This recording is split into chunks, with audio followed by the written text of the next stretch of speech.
कहानी की शुरुआत एक नौजवान लड़के जुनवू से होती है जो वीडियो गेम खेल रहा होता है। तभी अचानक कुछ ऐसा होता है जिसकी उसको बिल्कुल उम्मीद नहीं थी। उसके साथियों ने उससे कहा, भागो, अभी निकलो। उसने अपने हेडफोन उतारे और लिविंग रूम में चला गया। तभी उसके फोन पर एक इमरजेंसी अलर्ट आया। तुरंत बाद बाहर से चीखने और चिल्लाने की आवाजें आने लगी। जुनवू हैरान होकर आगे बढ़ा और जैसे ही उसने बाहर झांका, उसके होश उड़ गए। पूरा इलाका अफरा तफरी में था। लोग इधर उधर जान बचाकर भाग रहे थे, कुछ बिल्डिंग से कूद रहे थे, कोई चिल्ला रहा था। एक फायर ट्रक रोड पर बेकाबू होकर टकरा गया और तभी उसने देखा कि एक इंसान दूसरे इंसान को जानवरों की तरह काट रहा था। जुनवू समझ ही नहीं पा रहा था कि ये हो क्या रहा है। तभी एक माँ अपनी बच्ची को बचाने के लिए उसके पास गई, लेकिन अगले ही पल उसकी वही बेटी अचानक उस पर टूट पड़ी और उसे ही काटने लगी। जुनवू की रूह तक कांप गई। ऐसा मंजर देखकर वो दंग रह गया। तभी उसके फ्लैट के दरवाजे पर जोर जोर से कोई दस्तक देने लगा। अब उसने हिम्मत जुटाई और गेट के पास गया। हालांकि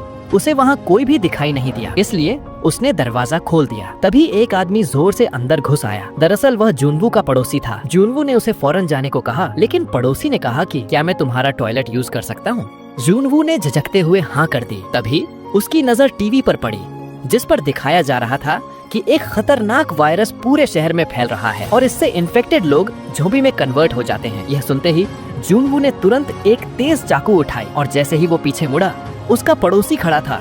उसने उसे बाहर जाने को कहा। हालांकि पड़ोसी ने उसे समझाया और कहा कि मैं बिल्कुल ठीक हूँ, लेकिन अचानक उसकी आंखें लाल हो गईं और वो ज़ॉम्बी में बदलने लगा। जुनवू ने अपनी पूरी ताकत लगाई और ज़ॉम्बी को दरवाजे से बाहर धकेलने में कामयाब हो गया। उसने डर के मारे फौरन दरवाजे को फ्रिज से ब्लॉक कर दिया।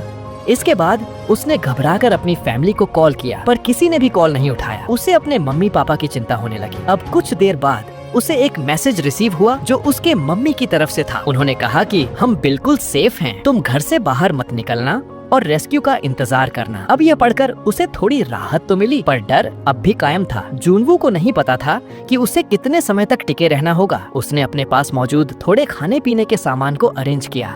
अगली सुबह उसने ड्रोन की मदद से बाहर की सिचुएशन पता करने का फैसला किया। उसने पाया कि पूरा मोहल्ला पूरी तरह से ज़ॉम्बियों से भरा हुआ था। हर मंजिल, हर घर में ज़ॉम्बी थे। रात में जुनवू को गोलियों की आवाजें सुनाई दी, जिसे देखने के लिए वो बालकनी के पास गया। पता चला कि एक महिला पुलिस ऑफिसर बिना डरे अकेले ही ज़ॉम्बियों के झुंड से लड़ रही थी। हालांकि उनकी फौज के सामने वो ज्यादा देर टिक नहीं सकी और उनका शिकार बन गई। तभी अचानक उसने अपने पीछे दरवाजे पर जोरदार धमाके की आवाज सुनी। जुनवू डर से कांपते हुए धीरे धीरे एक बैट पकड़े हुए आगे बढ़ा। एक ज़ॉम्बी उसके घर में घुसने में कामयाब हो गया था। वह जल्दी से दौड़ कर गया और अपनी पूरी जान लगाकर फ्रिज को धक्का देने लगा, लेकिन वह ज़ॉम्बी इतना पावरफुल था कि किसी भी पल वो अंदर आ सकता था। इसी बीच जुनवू के दिमाग में एक आइडिया आया। वह सीधा बालकनी की ओर भागा और रेलिंग पर चढ़ गया। अब जैसे ही ज़ॉम्बी उस पर झपटा, उसने तुरंत छलांग मार दी। ज़ॉम्बी भी उसके पीछे कूद पड़ा। हालांकि जुनवू चालाकी से रेलिंग पर लटक कर बाल बाल बच गया। हालांकि फ्रिज में रखी खानों का भी नुकसान हो चुका था। खुद को छिपने के लिए उसने खिड़कियों को पूरी तरह से सील कर दिया। मगर अब एक और बात थी जो कुछ ही देर में उसे पता चलने वाली थी, और वह बात सुनकर उसके होश उड़ने वाले थे। अब जुनवू को न केवल ज़ॉम्बियों का बल्कि खाने की कमी का भी सामना करना पड़ा। 15 दिनों के स्ट्रगल के बाद जुनवू का दिमागी संतुलन बिगड़ने लगा। उसने अपने मम्मी पापा को खुशी खुशी घर लौटते देखा, लेकिन जब उसे पता चला कि वो सब कुछ उसकी दिमाग की कल्पना थी, तो उसकी सांसें थमने लगी। वह दर्द में रोते हुए जमीन पर गिर गया। खुशकिस्मती से एक वॉइस मैसेज आया जिससे उसे जीने की थोड़ी सी उम्मीद दिखी। ये मैसेज उसके मम्मी पापा ने भेजा था, लेकिन घर के अंदर बहुत कमजोर सिग्नल था। जुनवू को एक जोखिम उठाना पड़ा जिससे उसकी जान भी जा सकती थी। आखिरकार काफी कोशिश के बाद फोन में सिग्नल आ गया, लेकिन उस वॉइस मैसेज में उसके माता पिता की दर्द भरी चीखें थीं। दरअसल ज़ॉम्बियों ने उन पर हमला कर दिया था। यह सुनकर जुनवू अंदर से टूट गया। जुनवू का दिल अब मौत की तरह ठंडा था। उसे लगा कि अब उसकी जिंदगी का कोई मतलब नहीं। जुनवू ने अब अपनी जीवन को खत्म करने का फैसला ले लिया। हालांकि जैसे ही उसने कुर्सी को लात मारी, एक लाल रोशनी अचानक उसके चेहरे पर पड़ी। जुनवू हैरान था क्योंकि उसे यकीन नहीं था कि अब भी कोई जिंदा है। जैसे तैसे करके उसने खुद को छुड़ाया, जिसके बाद उसने अपने सामने के अपार्टमेंट में देखा कि एक सुंदर लड़की उसे इशारा कर रही थी। जुनवू के लिए ये किसी चमत्कार से कम नहीं था। इस दौरान लड़की ने उसे बताया कि वे अगली सुबह 7 बजे अपनी बातचीत जारी रखेंगे। पर जब जुनवू की आंखें खुली तो उसने पाया कि पहले ही 11 बज चुके थे। शुक्र है यूबिन उसे लगातार देख रही थी। उसने देखा कि जुनवू की भूख से तबीयत खराब हो रही थी। उसने एक रस्सी बांधने के लिए एक बेसबॉल का इस्तेमाल किया और उसे जोर से फेंका, लेकिन दूरी का अंदाजा थोड़ा गलत हो गया। खुशकिस्मती से जुनवू के पास ड्रोन मौजूद था। उसने बिना समय गवाए ड्रोन के जरिए दोनों अपार्टमेंट को एक रोपवे से कनेक्ट कर दिया, जिससे उनका आइडिया काम कर गया और यूबिन ने एक फूड का पैकेट रस्सी से बांधकर उसके पास भेज दिया। हालांकि वो इस बात से अनजान थे कि ये खुशी बस कुछ पल के लिए ही उनकी मेहमान है। दरअसल एक फायर फाइटर जो एक ज़ॉम्बी बन चुका था, उसने यूबिन की फेंकी रस्सी को पकड़ लिया और तेजी से उसकी बिल्डिंग पर चढ़ने लगा। वो ज़ॉम्बी कोई आम ज़ॉम्बी नहीं था, उसमें अभी भी इंसानों के जैसे सोचने की शक्ति बची थी। वही दूसरी ओर जब तक यूबिन को इस बात का पता चला, काफी देर हो चुकी थी। ज़ॉम्बी ने रस्सी को खींच लिया, जिससे यूबिन लड़खड़ा कर गिर गई और वही बेहोश हो गई। ज़ॉम्बी दीवार पर चढ़ने लगा और तेजी से उसके कमरे की ओर बढ़ने लगा। इसके बाद जुनवू ने ज़ॉम्बी को रोकने के लिए उसका ध्यान भटकाने की कोशिश की, लेकिन वो ज़ॉम्बी इतना जिद्दी था कि वो आगे बढ़ता गया। अब यहाँ एक बार फिर ड्रोन काम में आया। जुनवू ने लगातार ड्रोन की मदद से ज़ॉम्बी को परेशान करना शुरू कर दिया, पर बदकिस्मती से ज़ॉम्बियों ने ड्रोन को नष्ट कर दिया। अब जैसे ही वो बालकनी पर चढ़ने वाला था, अचानक यूबिन को होश आ गया। उसने एक ही बार में ज़ॉम्बी को मारकर नीचे गिरा दिया। यूबिन को खतरे से बचता देख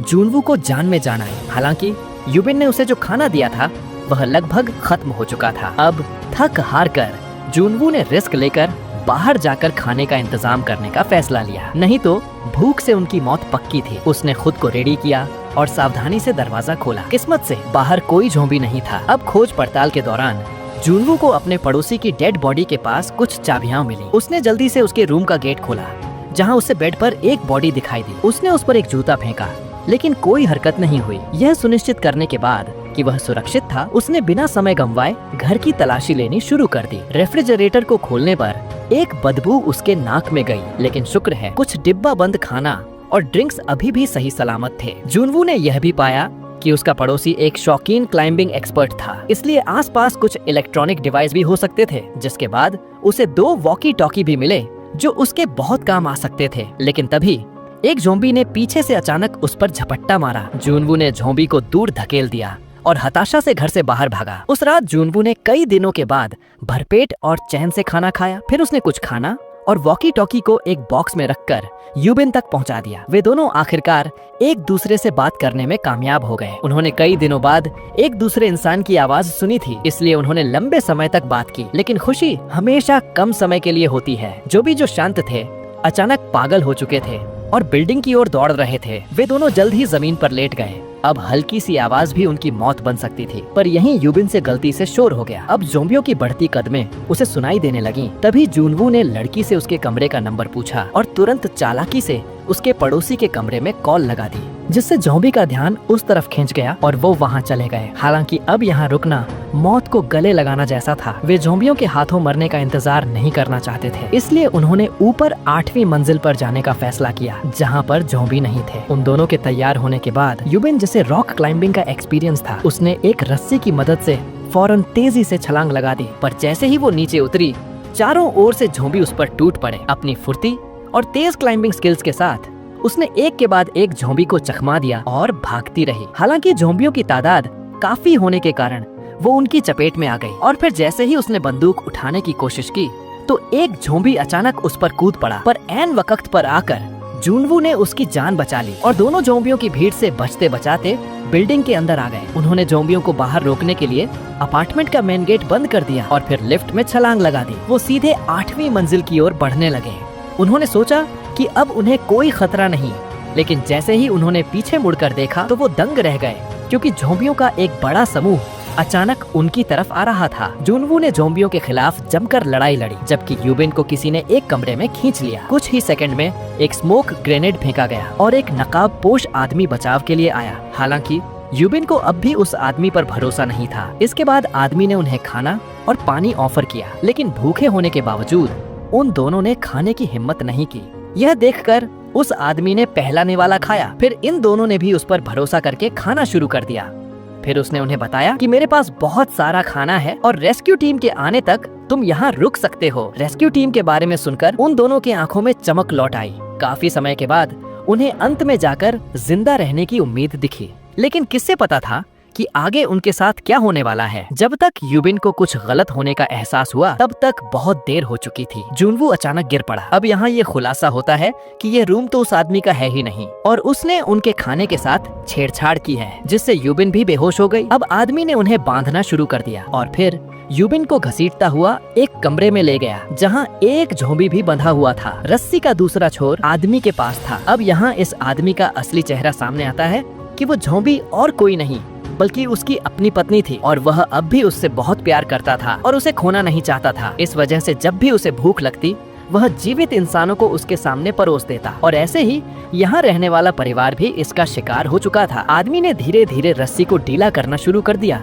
जिससे वो झोंबी यूबिन पर झपट्टा मारने लगा। पूरा कमरा चीखों से भर गया। वहीं दूसरी तरफ जुनवू होश में आ गया और तुरंत बंदूक से डराते हुए कहा कि दरवाजा खोलो। हालांकि उस आदमी ने बिना डरे रस्सी फेंक दी। जुनवू ने छलांग लगाई और पूरी जान लगाकर रस्सी को पकड़ा, पर पूरी ताकत लगाने के बावजूद वो उसे रोक नहीं सका। चीखों की एक गूंज के बाद अचानक एक चुप्पी सी छा गई। आदमी ने सोचा कि अब तक काम हो गया होगा और गेट खोला, लेकिन तभी उसकी झोंबी पत्नी ने उस पर ही हमला कर दिया। दरअसल यूबिन ने एक तकिए से खुद को बचा लिया था। अब यूबिन ने बिना सोचे तुरंत गोली चला दी, जिससे अब वो दोनों पति पत्नी हमेशा के लिए एक हो गए। हालांकि गोली की आवाज सुनकर आसपास के सारे झोंबी अब उनकी तरफ दौड़ पड़े। चारों तरफ से राक्षसी भीड़ दरवाजे तोड़ने लगी। अब उनके पास सिर्फ दो रास्ते थे, या तो लड़ो या फिर एक दूसरे को खत्म कर लो। किम और जुनवू ने एक दूसरे को देखा, हल्की सी मुस्कान दी और हथियार उठा लिया। और जैसे ही वो ट्रिगर दबाते तभी एक तेज आवाज आई किसी हेलीकॉप्टर की। वो दोनों तेजी में खिड़की के पास गए और आंखों में उम्मीद की चमक दौड़ पड़ी। सचमुच रेस्क्यू हेलीकॉप्टर आ चुका था। वो अब इस आखिरी मौके को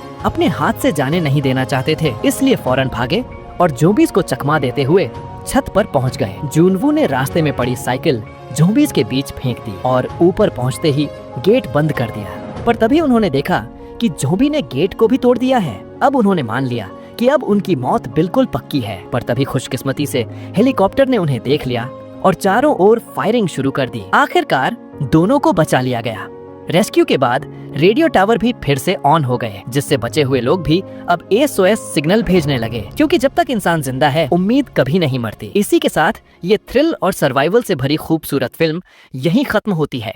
तो दोस्तों, आशा है आपको यह दिल को छू जाने वाली मूवी पसंद आई होगी। अगर पसंद आई है तो प्लीज नीचे आ रही ये वीडियोस को भी जरूर देखें और वीडियो को लाइक करके चैनल को सब्सक्राइब कर लें।